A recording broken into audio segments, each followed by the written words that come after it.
નમસ્કાર દર્શક મિત્રો, સીઆઈડી ટ્રસ્ટ ન્યૂઝમાં આપનું સ્વાગત છે। નજર કરીએ આજના સમાચાર પર। સમન્વય ચેરિટેબલ ટ્રસ્ટ ભરૂચ આયોજિત ત્રીજો સામૂહિક વિવાહ સંસ્કરણથી થયેલ પૂર્ણાહુતિ।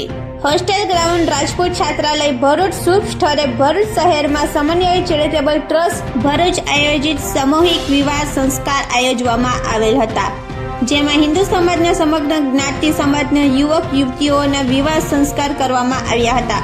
આ શુભ પ્રસંગે શ્રી રમેશજી પતંગે મુખ્ય મહેમાન તરીકે ઉપસ્થિત રહી સાંસારિક જીવનમાં પગલાં પાડનાર નવ દંપતીઓને આશીર્વચન આપ્યા હતા, તેમજ ગુરુપ્રકાશ પાસવાન સામાજિક સમરસતા અને વિવાહ સંસ્કારણ બાબતે ઉદ્બોધન કર્યું હતું, તેમજ સામાજિક પ્રતિષ્ઠિત વ્યક્તિઓ દ્વારા વર વધુના પદ પ્રક્ષાલય કરી પ્રોત્સાહિત કર્યા હતા। સમગ્ર વ્યવસ્થામાં વિશ્વ હિન્દુ પરિષદ, હિન્દુ ધર્મ સેના, શ્રી રામ સેના, હિન્દુ મહાસભા, ટાઈગર એકતા ગ્રુપ, બીએનએસ ગ્રુપ સહયોગી બની સમગ્ર સામૂહિક વિવાહ સંસ્કારણનું સંચાલન કરવામાં આવ્યું હતું।